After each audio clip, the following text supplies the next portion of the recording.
ಶಾರದಾ ಶಾರದಾಂಭೋಜವದನಾ ವದನಾಂಬುಜೆ ಸರ್ವದಾ ಸರ್ವದಾಸ್ಮಾಕಂ ಸನ್ನಿಧಿಂ ಸನ್ನಿಧಿಂ ಕ್ರಿಯಾತ್.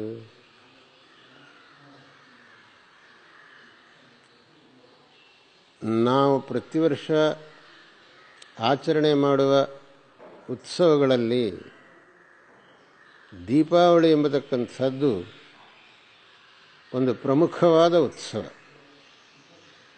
ದೀಪಾವಳಿ ಅಂತಂದರೆ ದೀಪಗಳ ಸರಮಾಲೆ. ದೀಪ ಎಂಬುದು ಜ್ಞಾನಕ್ಕೆ ಸಂಕೇತ.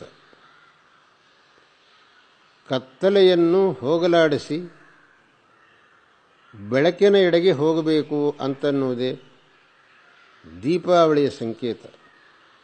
ಕತ್ತಲೆ ಅಂತಂದರೆ ಅಜ್ಞಾನ. ಅಜ್ಞಾನ ನಿವೃತ್ತಿಯಾಗಿ ಜ್ಞಾನ ಪ್ರಾಪ್ತಿಯಾಗಬೇಕು ಅಂತನ್ನುವುದೇ ಇದರ ಸಂಕೇತ. ಮನುಷ್ಯನಿಗೆ ಜ್ಞಾನವೆಂಬುದು ಅತ್ಯವಶ್ಯಕ. ಭಗವಂತ ಭಗವದ್ಗೀತೆಯಲ್ಲಿ ನಹಿ ಜ್ಞಾನೇನ ಸದೃಶಂ ಪವಿತ್ರಮಿಹ ವಿದ್ಯತೆ ಅಂತ ಹೇಳಿದ್ದಾರೆ.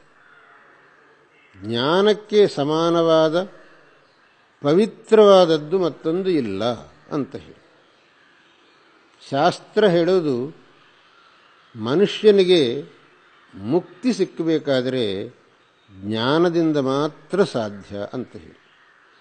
ಹಾಗಾಗಿ ಜ್ಞಾನಕ್ಕೆ ಇರತಕ್ಕಂತಹ ಪ್ರಾಧಾನ್ಯ ಇನ್ಯಾವುದಕ್ಕೂ ಇಲ್ಲ.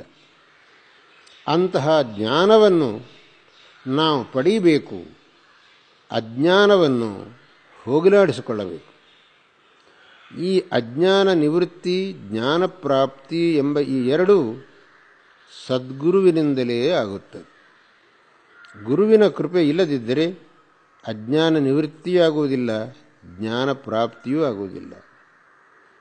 ಈ ಒಂದು ತತ್ವವನ್ನು ನಾವು ಅರಿತುಕೊಂಡು ಜ್ಞಾನ ಪ್ರಾಪ್ತಿಗಾಗಿ ಪ್ರಯತ್ನಪಟ್ಟರೆ ನಮ್ಮ ಜೀವನ ಸಾರ್ಥಕವಾಗುತ್ತೆ.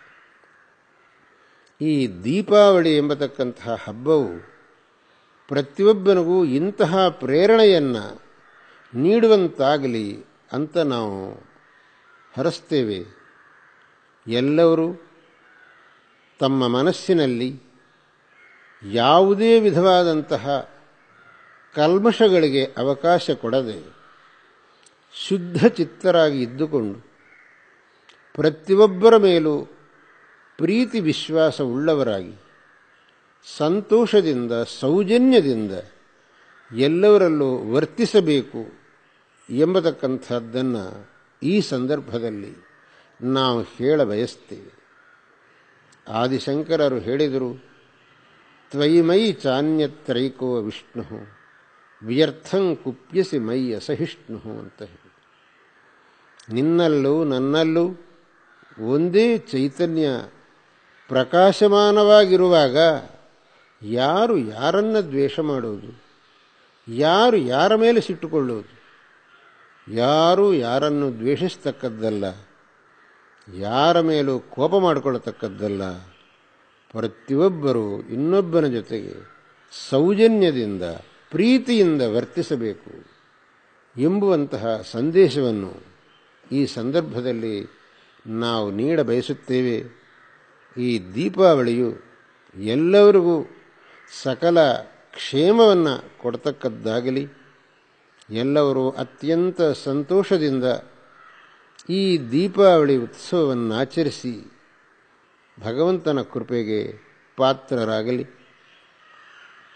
ಭಗವಂತ ಕೃಷ್ಣ ಪರಮಾತ್ಮ ನರಕಾಸುರನೆಂಬ ರಾಕ್ಷಸನನ್ನು ಸಂಹಾರ ಮಾಡಿದ್ದು ಈ ಆಶ್ವೇಜ ಕೃಷ್ಣ ಚತುರ್ದಶಿ ಎಂದು.